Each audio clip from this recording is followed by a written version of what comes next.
mau naikin berat badan, udah jangan olahraga, jangan gerak, tidur aja. Terus makannya udah yang manis-manis biar gemuk gitu.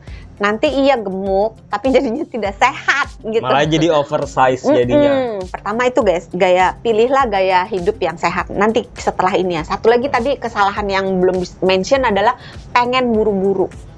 Pengen buru-buru gemuk. Iya, itu banyak banget yang kalau bisa hari ini minum jamunya, besok udah langsung Ya, sulap dong. Iya Pak, iya. Ayo, iya Pak, iya. Kan iya. Biasanya maunya cepet. Nggak bisa, karena proses menurunkan berat badan dan meningkatkan berat badan itu terjadinya tidak sehari, 2 hari, seminggu, 2 minggu. Butuh waktu. Mesti sabar, mesti konsisten.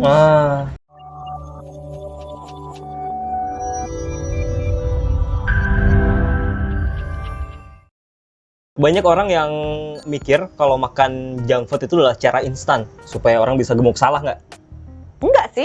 Hah, bener? Enggak. Oke, kita makan junk food habis ini sih. Kan nanyanya kan cara instan ya, bukan cara sehat kan? Oh, iya, Tadi bener. coba diulang pertanyaannya. Aduh, lupa. Dok, banyak orang yang bilang kalau cara instan untuk meningkatkan berat badan itu adalah dengan makan junk food. Kan ngomongnya gitu. Atau justru jadi pantangan? Iya. Gimana sih nih Dokter Santi nih maunya? Kalau cara instan iya. Iya. Tapi itu nanti kemudian hari akan berbalik memukul kita. Karena akan mengganggu kesehatan kita. Mukul?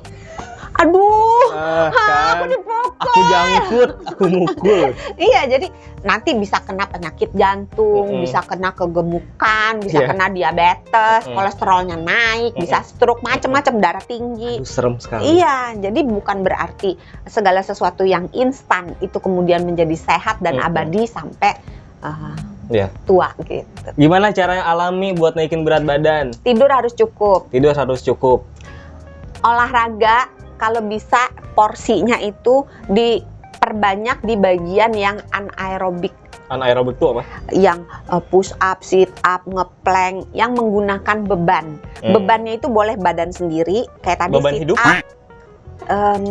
Boleh juga sih, tapi ntar jadi makin, ya itu kembali lagi kalau beban hidupnya terlalu besar kan orangnya stres. Kalau stres kan bisa kurus bisa gemuk. Bener, pinter deh, pantas jadi dokter. Tapi nggak sehat ya. Tidur Jangan cukup. lupa kalau Mas Sony yang stres diikutin, karena dia kalau stres buang duit. Masih inget aja. Pungutin duitnya. Tadi apalagi tidur cukup, terus tidur 2 cukup, olahraga. Oh, iya, olahraganya banyakin di mengangkat beban ya. Oh, iya. Bebannya bisa dari diri sendiri, bisa dari beban yang dari luar, misalnya kayak barbel atau apa kettlebell yang tahu. bahasa Indonesianya apa tuh? Iya, yang bola kayak kettle, batu gitu kan. yang kayak batu gitu ya. Atau pakai yang kayak di gym itu yang ada lingkaran-lingkarannya, atau ada yang kalau diangkat kan ada bilah-bilah kehidupan. Yang kayak gitu boleh. Atau pakai resistant band. Resistant band itu kayak semacam sabuk. Karet. Iya, sabuk karet gitu. Yang kalau ditarik melar. Enggak, ditarik.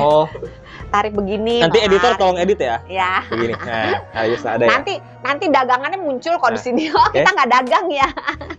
Tahu kan? Iya. Nah, kalau misalnya, dokter mahal, ya udah pakai aja misalnya bebannya itu pakai bikin sendiri, misalnya dari botol minuman misalnya, walaupun tidak benar-benar aman karena kan untuk dipegangnya menjadi tidak ergonomis kan, tapi bisa menjadi salah satu pilihan. Atau pakai badan sendiri tadi. Nah, kalau yang resistant band bisa bikin pakai apa?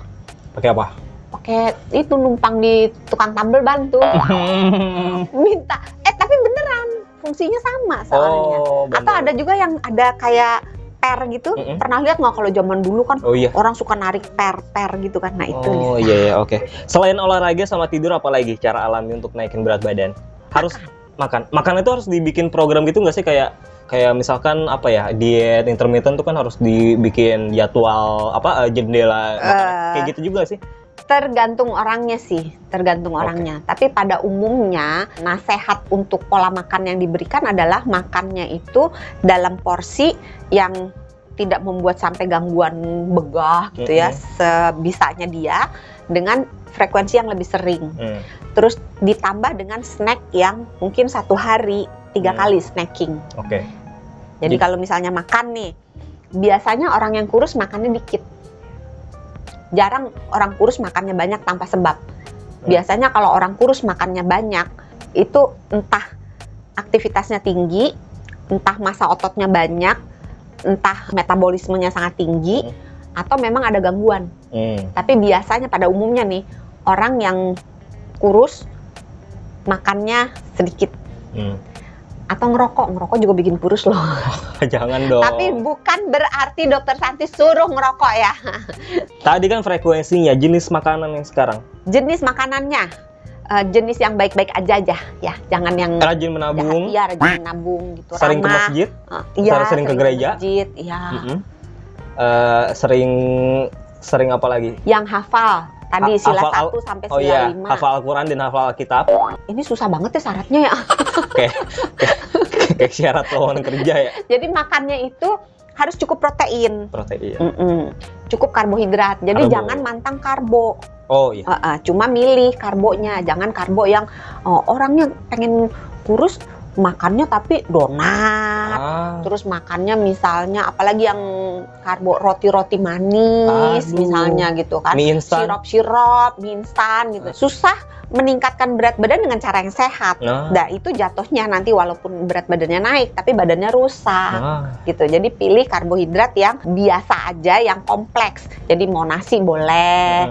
Kalau nggak pengen nasi, mau ubi, mau singkong, mau kentang boleh. Jagung boleh. Singkong. Gitu. Tadi kan udah disebut singkong. Udah negasin ubi, lagi singkong, aja. Iya. Doyan ya singkongnya, Dek. Doyan. Ini kode-kode ubi warna apa yang doyan? Ungu. Taro. Dia maunya yang mahal. Kalau ubi kuning murah, maunya yang mahal biar dikirimnya yang ubi ungu ya kalau mau ngirim gitu ya. Iyalah. Minta dikirim. Turunan Krishna warna ungu tuh. Darahnya biru soalnya ya. Iya makanya. Lain memang. Protein, karbo atau protein, karbo, terus harus ada lemaknya. Tapi jangan bilang, Dokter Santi bilang mau naikin berat badan harus pakai lemak. Berarti kita makan gorengan. Gorengan makan berlemak kan? Iya benar. Kalau nggak makan gaji, kan kalau makan sate kambing. Oh iya. Daging, gaji, daging. Atau makan bakso, kan suka ada yang ngambang-ngambang tuh. Atau makan sate, kulitnya tuh, lemaknya. Sate kulit gitu. Jangan. Kembali lagi, memang berat badannya naik, tetapi jadi penyakit. Gitu. Jadi lemaknya pilih lemak yang baik. Nah, di snacknya pilihannya juga sama.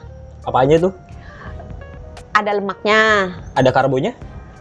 Terserah. Terserah. Bisa juga snack yang ada karbonya mencakup tiga-tiganya. Contoh nih. Kentang Mustafa. Kita bikin semua.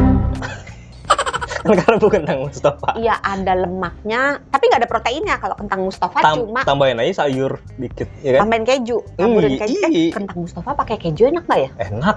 Belum nyoba ya? Belum. Saya udah pernah nyoba. Iseng-iseng doang. Enak. Bumbu keju apa keju beneran? Keju beneran. Belum coba ya? Belum. Ya nanti saya kasih deh. Kirim ya. Iya. Tapi kan gorengan, sekali-sekali nggak apa-apa dah. Gitu. Terus tadi apa sih?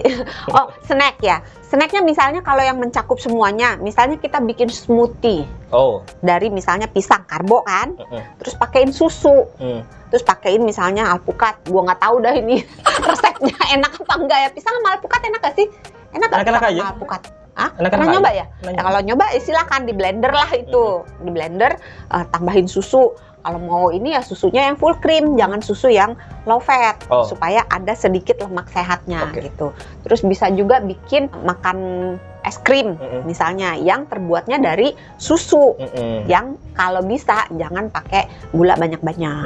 Itu. Oke, terakhir nih Dok, problemnya orang-orang yang sering naikin berat badan kan berarti orang kurus ya. Orang kurus itu kan problemnya nafsu makannya kecil. Gimana tipsnya dari Dokter Santi supaya orang-orang yang kurus ini nafsu makannya kecil bisa nggak terpaksa lah untuk naikin berat badan dan bisa tetap ya oke lah gitu. Yang pertama tadi porsinya kecil tapi makannya sering, ditambah dengan snack, terus perbaiki mikrobioma usus. Apalagi itu mikrobioma usus. Bakteri baik di dalam usus, virus baik, jamur baik di dalam usus. Karena yang di usus itu bisa mempengaruhi otak kita, bisa mempengaruhi mood kita, bisa mempengaruhi nafsu makan kita. Nah, gimana tuh cara ngendaliinnya tuh? Makan makanan yang mengandung probiotik dan makan makanan yang mengandung prebiotik. Minum? Yang probiotik kan ada tuh makan dan minum. Karena probiotik itu ada di dalam makanan, ada juga di dalam minuman. Tapi kalau prebiotik umumnya makanan karena dia adanya di serat sih.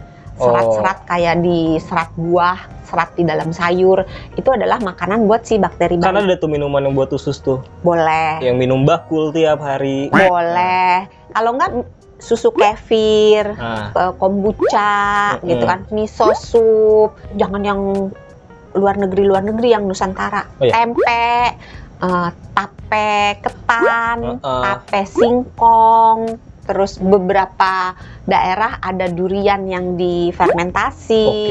Terus ada juga ikan yang difermentasi. Itu semua mengandung bakteri baik. Oke, saya doakan semoga yang pengen menaikkan berat badan semuanya bisa naik berat badan, nggak cuma naik doang, tapi juga bisa sehat ya. Sehat, jangan cuma naik doang. Yes, itu yang penting. Kalau gitu terima kasih Dr. Santi udah berbagi kali ini tentang tipsnya, dan jangan lupa kamu juga harus subscribe dulu ya channel YouTube-nya Sonora FM 92 buat dapetin info-info sama tips kesehatan lainnya di Kamus Sehat. Jangan lupa tonton episode berikutnya. Jangan lupa buat apa, Dok? Sehat itu mudah. Sehat itu murah. Dah.